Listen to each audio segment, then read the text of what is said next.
So the first topic is how to protect your corpus. A friend of mine who spent a lot of time in church finance has this rather pithy expression, no money, no mission. And I think that illustrates an important truth. In your work, you don't want to mistake money, the means for the end, which is to advance the foundation's mission. But clearly, money is an important part of the mission, and an important part of protecting the mission involves protecting the corpus. So what I'd like to do in this first segment is just spend a little bit of time talking about threats to the corpus, some risk mitigation techniques you might think about, some at the micro level, and then at the end, a handful at the sort of macro level that might help you protect your corpus. The 20th century Thomas Etienne Gilson had an expression, piety is no substitute for technique. And I think that illustrates another important truth in this topic, which is all of our good intentions, all of the good work we do is laudable and important and a necessary condition for success of your efforts. But it's also not enough. Appropriate attention to some pretty technical, dry, and prosaic matters are important to bring to bear in your daily work, and I'm sure you do so. But I'd like to try and use both these principles to illuminate this topic this morning.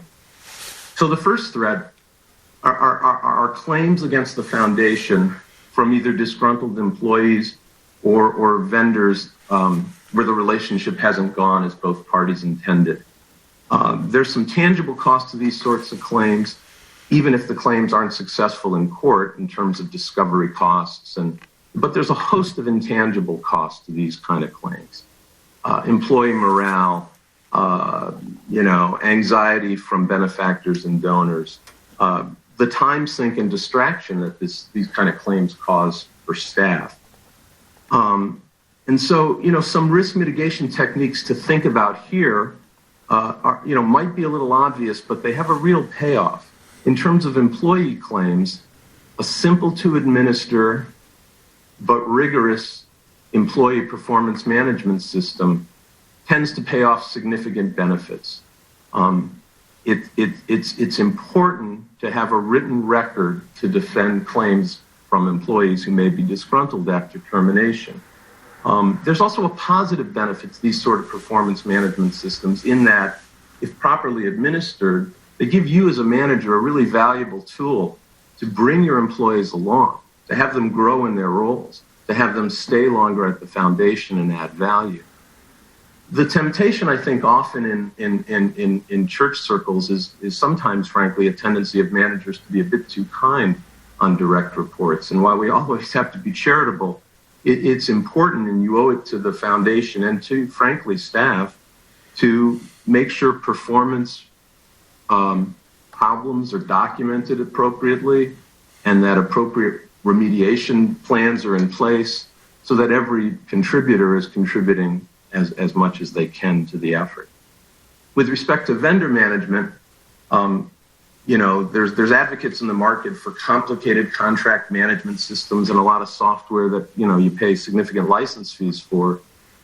A simple, up-to-date spreadsheet of key contractual terms and termination provisions and notice provisions goes a long way to make sure you're doing a good job managing the numerous vendor relationships you've got in place. Second, I want to turn to the risk of fraud and embezzlement. It's been some time since I've looked at this data, but there's a lot of data out there that suggests that high trust groups, such as church institutions, tend to have a higher than average incidence of fraud and embezzlement. And the risk mitigants there on a micro level are things like background checks on hire, periodic updating of background checks. Even for a small foundation office, doing what you can to think rigorously about internal controls, duplication of efforts, double pair of eyes, triple pair of eyes on transactions, those sort of things really help significantly at the margins control the risk of fraud or embezzlement. An area that's often overlooked, frankly, in for-profit enterprises and not-for-profit is adequate insurance coverage. The absence of the sort of coverage you think you're paying for at a time when you make a claim is a significant problem.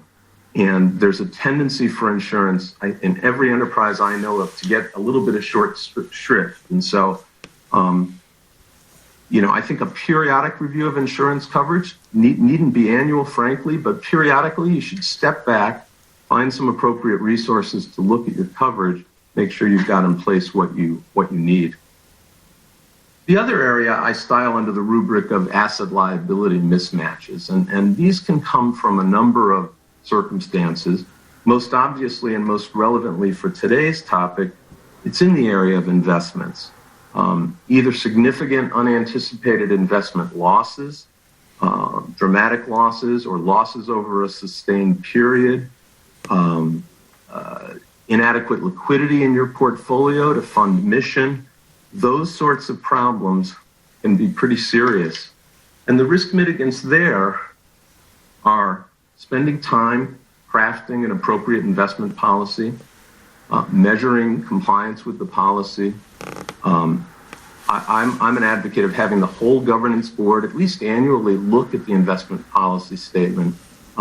Most of that work would typically happen in a committee and among staff, but once a year, having the full governance board and a conflict-free governance board eyeball the IPS pays off. It's not enough to have the document, of course, but the document should adequately reflect what the risk appetite, risk tolerance of the foundation really is, and having staff working with governance, having a good handle on anticipated liquidity needs, spending policy, that sort of thing. It's important to have the policy, have the right policy, and then recognize the dynamic reality of this and periodically assess it. The next area I call hostile environment, and I don't mean in the employment context.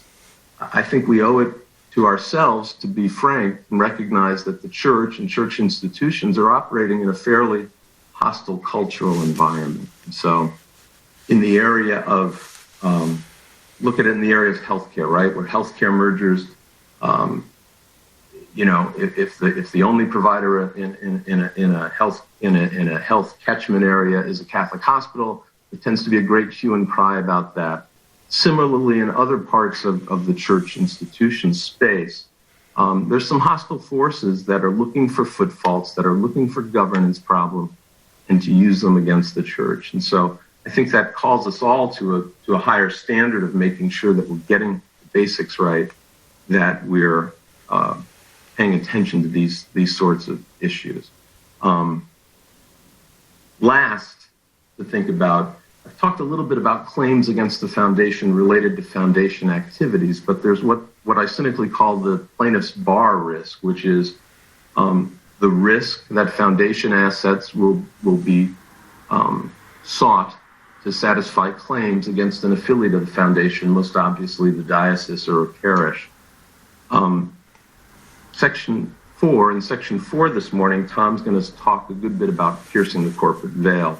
But I'd like to just make the point here that this is a classic case where the scales of justice apply. Every factor that tends towards independence will preserve the assets of the foundation. Every factor that makes the foundation look more like the diocese will cut against protecting the corpus.